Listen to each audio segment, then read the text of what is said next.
الحمدللہ رب العالمین والصلاة والسلام علی سید المرسلین اما بعد فاعوذ باللہ من الشیطان الرجیم بسم اللہ الرحمن الرحیم صلی اللہ علیہ وسلم۔ آج انشاءاللہ عمرے کے بارے میں پڑھیں گے ہم کہ کیا کیا چیز ہمیں کرنا چاہیے اس کے اندر، طواف، صحیح، صفا، مروہ اور عمرے کا بیان۔ اللہ فرماتا ہے وَإِذْ جَعَلْنَا الْبَيْتَ مَثَابَةً لِلنَّاسِ وَأَمْنًا وَاتَّخِذُوا مِن مَّقَامِ إِبْرَاهِيمَ مُصَلًّى وَعَهِدْنَا إِلَىٰ إِبْرَاهِيمَ وَإِسْمَاعِيلَ أَن طَهِّرَ بَيْتِيَ لِلطَّائِفِينَ وَالْعَاكِفِينَ وَرُكَّعِ السُّجُودِ۔ اور یاد کرو جب کہ ہم نے کعبے کو لوگوں کا مرجع اور امن کیا، مقام ابراہیم سے نماز پڑھنے کی جگہ بناؤ، اور ہم نے ابراہیم اور اسماعیل علیہ السلام کی طرف عہد کیا کہ میرے گھر کو طواف کرنے والوں، اعتکاف کرنے والوں اور رکوع سجود کرنے والوں کے لیے پاک کرو۔ اس آیت سے آپ یہ بھی نظر آ سکتے ہیں کہ خانہ کعبہ کی خدمت کرنا اور جو مساجد بناتے ہیں ان مسجد کی خدمت کرنا، یہ اللہ حکم دے رہا ہے حضرت اسماعیل علیہ السلام اور ابراہیم علیہ السلام کو۔ حضرت ابراہیم علیہ السلام جد الانبیاء ہیں اور حضور علیہ السلام کے ابا و جاد میں بھی آتے ہیں، شیخ الانبیاء ہیں، اللہ کے خلیل ہیں، خلیل اللہ ہیں۔ تو آپ دیکھ سکتے ہیں کہ کتنا معتبر کام ہے یہ، مسجد کی صفائی کرنا، مسجد کے صفحے بچھانا، رکوع کرنے والوں کے لیے اور سجدہ کرنے والوں کے لیے۔ مسجد اللہ ارشاد فرماتا ہے جب کہ ہم نے ابراہیم کو پناہ دی خانہ کعبہ کی جگہ میں، یوں کہ میرے ساتھ کسی چیز کو شریک نہ کر، اور میرے گھر کا طواف کرنے والوں اور قیام کرنے والوں اور رکوع سجدہ کرنے والوں کے لیے پاک کر، اور لوگوں میں حج کا اعلان کر دیں۔ لوگ تیرے پاس پیدل آئیں گے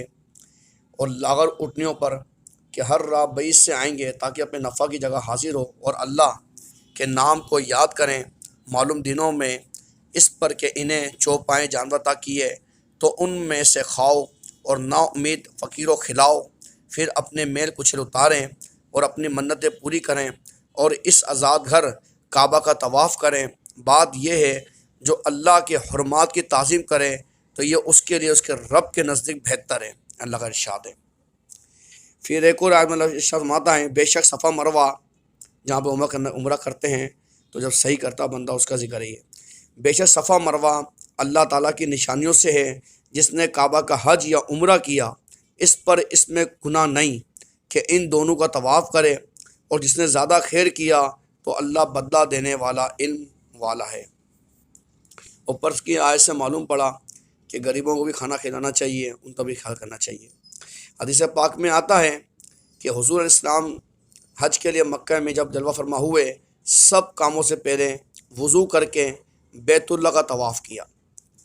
تو آپ بھی جائیں تو پھر عمرہ تو کرنا پڑتا ہے، یہ طواف کرنا پڑتا ہے ویسے بھی۔ حضور رسول اللہ صلی اللہ تعالیٰ علیہ وآلہ وسلم نے حجر اسود سے حجر اسود تک 3 پھیروں میں رمل کیا اور 4 پھیرے چل کر کیے،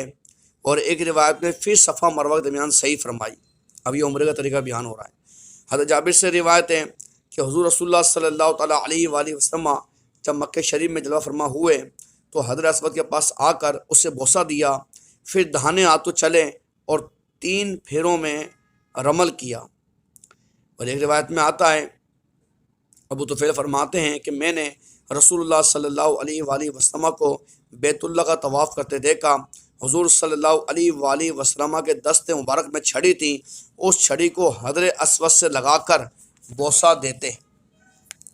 اور امام ابو داؤد نے ابو ہریرہ سے روایت کی ہے کہ رسول اللہ صلی اللہ علیہ وآلہ وسلم مکے میں داخل ہوئے تو حجر اسود کی طرف متوجہ ہوئے، اس سے بوسہ دیا، پھر طواف کیا، پھر صفا کے پاس آئے، اس پر چڑھے یہاں تک کہ بیت اللہ نظر آنے لگا، پھر ہاتھ اٹھا کر ذکر رحمت مشغول ہو گئے جب تک اللہ نے چاہا اور دعا کی۔ اور ایک روایت میں یہ ہے کہ جس نے کامل وضو کیا پھر حجر اسود کے پاس بوسہ دینے کو آیا وہ رحمت میں داخل ہوا، پھر جب بوسہ دیا اور یہ پڑھا بسم اللہ واللہ اکبر اشہد اللہ الہ الا اللہ وحدہ لا شریک لہ واشہد ان محمدا عبدہ ورسولہ، اسے رحمت نے ڈھانک لیا۔ پھر جب بیت اللہ کا طواف کیا تو ہر قدم کے بدلے 70,000 نیکیاں لکھی جائیں گی اور 70,000 گناہ مٹا دیے جائیں گے اور 70,000 درجے بلند کیے جائیں گے، اور اپنے گھر والوں میں 70 کی شفاعت کرے گا۔ پھر جب مقام ابراہیم علیہ السلام پر آیا اور وہاں 2 رکعت نماز ایمان کی وجہ سے اور طلب ثواب کے لیے پڑھی تو اس کے لیے اولاد اسماعیل میں سے 4 غلام آزاد کرنے کا ثواب لکھا جائے گا، اور گناہوں سے ایسا نکل جائے گا جیسے آج اپنی ماں کے پیٹ سے پیدا ہوا ہے۔ اس حدیث پاک کے اندر پورا طریقہ بتا دیا کہ آپ نے طواف کرنا ہے، طواف کرنے کے بعد مقام ابراہیم علیہ السلام کے پاس آ کر 2 رکعت نماز پڑھنی ہے، نفل پڑھنی ہے، اس کے بعد صفا مروہ صحیح کرنی ہے، پھر جا کے آپ نے حلق کرا لینا ہے۔ ادب سے روایت ہے کہ نبی کریم علیہ السلام آقا شرمال رکن یمانی پر 70 فرشتے ہیں جو یہ دعا پڑھتے ہیں، اللہم انی اسألک العفو والعافیات فی الدنیا والآخرات، ربنا آتنا فی الدنیا حسنۃ وفی الآخرات حسنۃ وقنا عذاب النار۔ اور فرشتے آمین کہتے ہیں جو 7 پھیرے کرے، طواف کرے اور یہ پڑھتا رہے سبحان اللہ والحمد للہ ولا الہ الا اللہ واللہ اکبر ولا حول ولا قوت الا باللہ، اس کے 10 گناہ مٹا دیے جائیں گے اور نیکیاں لکھی جائیں گی اور 10 درجے بلند کیے جائیں گے۔ اور جس نے طواف میں یہی کلام پڑھا وہ رحمت میں اپنے پاؤں میں چل رہا ہے جیسے کوئی پانی میں پاؤں سے چلتا ہے۔ سبحان اللہ، یہ کتنی فضیلت ہے خالی طواف کرنے کی۔ اور حضور رسول اللہ صلی اللہ تعالیٰ علیہ وآلہ وسلم آقا فرماتے ہیں حضر اسود جب جنت سے نازل ہوا دودھ سے زیادہ سفید تھا، بنی آدم کی خطاؤں نے اسے سیاہ کر دیا ہے۔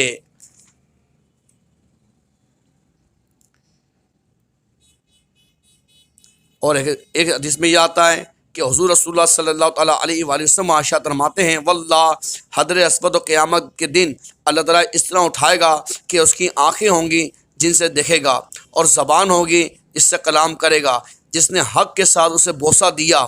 اس کے لیے شہادت دے گا کہ یا اللہ سے مجھے بوسہ دیا۔ مسجد شریف میں داخل ہونے تک کے احکام معلوم ہو چکے ہیں۔ اب مسجد شریف میں داخل ہوا،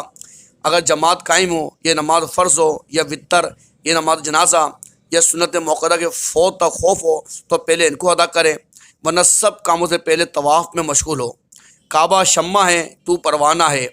دیکھتا نہیں پروانہ شمع گرد کس طرح قربان ہوتا ہے، تو بھی اس شمع پہ قربان ہونے کے لیے تیار ہو جا۔ پہلے اس مقام کریم کا نقشہ بھی علماء نے دے دیا ہے، تصویر بھیج دوں گا انشاءاللہ، تو پھر آپ اس کو دیکھ لیجئے گا جب آپ جائیں تو آپ کو معلوم پڑے گا۔ مسجد الحرام ایک گول وسیع آتا ہے جس سے کنارے کنارے باقاعدہ دلان آنے جانے کے دروازے ہیں، بیچ میں مطاف ہے، طواف کرنے کی جگہ ہے۔ مطاف ایک گول دائرہ ہے، اس میں سنگ مرمر بچھا ہوا ہے، اس کے بیچ میں خانہ کعبہ ہے کہ حضور صلی اللہ علیہ وسلم کے زمانے میں مسجد الحرام اسی قدر تھی، اسی کی حد پر باب السلام شرق کی قدیم دروازہ واقع ہے، جب وہاں جائیں گے تو معلوم پڑے گا آپ کو۔ رکن مکان کا گوشہ جہاں اس کے 2 دیواریں ملتی ہیں جسے زاویہ کہتے ہیں، اس کی پھر ایک نشانی ہے، جب جائیں گے نا تو وہ دیواریں مقام پر ملی ہوئی ہیں۔ یہ رکن وہ زاویہ کے کعبہ معظمہ کے 4 رکن ہیں۔ رکن اسود جنوب و شرق کے گوشے میں، اس میں زمین سے اونچا سنگ اسود شریف نصب ہے۔ رکن عراقی شرق و شمال گوشے میں ہے۔ دروازہ کعبہ انہی 2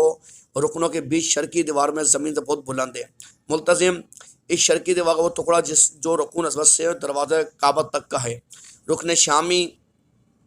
یہ اسی گوشے میں ہے، اور مزاب رحمت سونے کا پر نالا ہے کہ رکن عراقی شامی کے بیچ کی شمالی دیوار پر چھت میں نصب ہے۔ حتیم اس میں شمالی دیوار کی طرف اس زمین کعبہ معظمہ ہی کی تھی۔ زمانہ جہالت میں جب قریش نے کعبہ شریف کو دوبارہ تعمیر کیا، کمی خرچ کے باعث اتنی زمین کعبہ معظمہ سے باہر چھوڑ دی، اس کا گرد گرد ایک کوسی انداز کی چھوٹی سی دیوار کھینچ دی، دونوں طرف عام طور پر دروازہ ہے۔ یہ مسلمانوں خوش نصیبی ہے کہ اس میں داخل ہونا کعبہ معظمہ میں ہی داخل ہونا ہے، بحمد تعالیٰ بے تکلف نصیب ہو جاتا ہے۔ ویسے تو انسان اندر جا سکتا نہیں ہے، لیکن یہ اللہ نے ہمیں سعادت دے دی ہے، ایک وجہ بنی کہ آپ جب بھی جائیں تو وہاں جا سکتے ہیں۔ طواف کا طریقہ یہ ہے کہ جب حضرت اسود قریب پہنچیں تو یہ دعا پڑھیں، لا الہ الا اللہ وحدہ صدق وعدہ ونصر عبدہ وہزم الاحزاب وحدہ لا الہ الا اللہ وحدہ لا شریک لہ لہ الملک والحمد وعلی کل شیء قدیر۔ شروع طواف سے پہلے آپ اپنے جو احرام ہے اس کو باندھ لیں، یعنی چادر کو دہانی بنگل کے نیچے سے نکالیں اور دہانا منڈا کھلا رہے آپ کا، دونوں کنارے بائیں منڈے پہ ڈال دیں۔ اب کعبے کی طرف منہ کر کے حضرت اسود کی دہانی طرف رکن یمانی کے جانب سنگ اسود کے قریب یوں کھڑا ہو کہ تمام پتھر اپنے دانے ہاتھ کو رہیں، پھر طواف کی نیت کریں۔ آپ کیا نیت کرنی ہو؟ یہ اللہم انی ارید طواف بیتک المحرم فیسرہ لی وتقبلہ منی۔ نیت یہ ہے، اے اللہ میں تیرے عزت والے گھر کا طواف کرنا چاہتا ہوں، اس کو تو میرے لیے آسان کر اور اس کو مجھ سے قبول کر۔ اس نیت کے بعد کعبے کو منہ کیے اپنی دہانی جب چلو، جب سنگ اسود مقابل ہو یہ بات ادنا حرکت میں حاصل ہو جائے گی، کانوں تک ہاتھ اٹھاؤ، اس طرح اٹھاؤ کہ ہتھیلیاں حضرت اسود کی طرف رہیں، پھر پڑھیں بسم اللہ والحمد للہ واللہ اکبر والصلاۃ والسلام علی رسول اللہ، اور نیت کے وقت ہاتھ نہ اٹھاؤ جس سے بعض طواف کرنے والے کرتے ہیں، یہ بدعت ہے، ٹھیک ہے۔ آسانی ہو تو حضرت اسود دونوں ہتھیلیاں اور ان کے بیچ میں منہ رکھ کر یوں بوسہ دو کہ آواز پیدا نہ ہو، 3 بار ایسا ہی کرو، یہ نصیب ہو تو کمال کی سعادت ہے۔ یقیناً تمہارے محبوب ہمارے آقا مولا محمد رسول اللہ صلی اللہ علیہ وسلم نے اسے بوسہ دیا اور روئے اقدس اس پر رکھا، زین خوش نصیبی کہ تمہارا منہ وہاں تک پہنچے اور حجم کے سبب نہ ہو سکے تو نہ اوروں کو تکلیف دو نہ دبوچو، بلکہ اس کے بعد ہاتھ سے چھو کر اسے چوم لو، اور ہاتھ نہ پہنچے تو لکڑی سے چھو کر اس سے چوم لو، اور یہ بھی نہ ہو سکے تو ہاتھ سے اس اشارہ کر انہیں بوسہ دے لو کہ محمد رسول اللہ کے منہ رکھنے کی جگہ پر نگاہیں پڑ رہی ہیں، یہی کیا کم ہے؟ اور حضرت اسود کو بوسہ دینے یا ہاتھ لکڑی سے چھو کر چوم لینے یا اشارہ کر کے ہاتھوں کو بوسہ دینے کو استلام کہتے ہیں۔ استلام کے وقت یہ دعا پڑھنے اگر یاد ہے تو اللہم اغفر لی ذنوبی وطہر لی قلبی واشرح لی صدری ویسر لی امری وعافینی فی من عافیت۔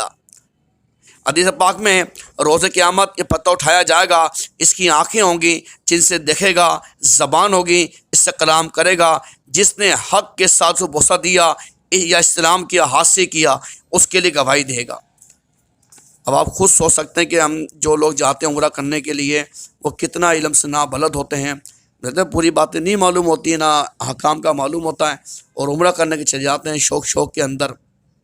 لیکن انسان کو کوشش کرنا چاہیے کہ سیکھ کے جائے تو زیادہ بہتر ہے۔ اب یہ فرما رہے ہیں اس کے بعد دعا پڑھتے ہوئے کہتے ہوئے دروازے کعبے طرف بڑھو، جب حجر مبارک کے سامنے گزر جاؤ سیدھے ہو لو، خانہ کعبہ کو اپنے بائیں ہاتھ پہ لے کر یوں چلو کہ کسی کو تکلیف نہ ہو، پھر 3 پھیروں میں مد رمل کرتا چلے، یعنی جلد چھوٹے قدم رکھتا چلے، شان ہلاتا ہوا چلے، جیسے کبھی بہادر لوگ چلتے ہیں، کیونکہ یہ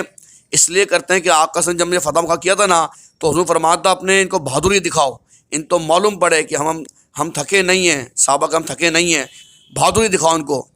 اور اللہ کو یہ ادا اتنی پسند آئی کہ یہ حکام بنا دیا۔ بہادر لوگ چلتے ہیں، نہ زیادہ کودو نہ دوڑتا ہوا، بلکہ جہاں زیادہ ہجوم ہو جائے رمل میں اپنی یا دوسرے کی ایزا ہو تو دیر رمل ترک کریں، مگر رمل دکھاتے رکے نہیں، بلکہ طواف میں مشغول رہیں۔ پھر جب موقع مل جائے جتنی دیر کے لیے ملے رمل کے ساتھ طواف کرے، یہ یعنی تو چلتے نا اکڑ کے بہادروں کی طرح، یہ کرنا ہے۔ طواف میں جس قدر خانہ کعبہ سے نزدیک ہو تو بہتر ہے، مگر نہ اتنا کہ پشت دیوار پہ جسم لگے یا کپڑا اور نزدیکی میں کثرت ہجوم سبب رمل نہ ہو سکے تو دوری بہتر ہے، آپ دور رہیں بھلے۔ جب ملزم کے سامنے آئیں تو پھر ایک دعا ہے وہ پڑھ سکتے ہیں،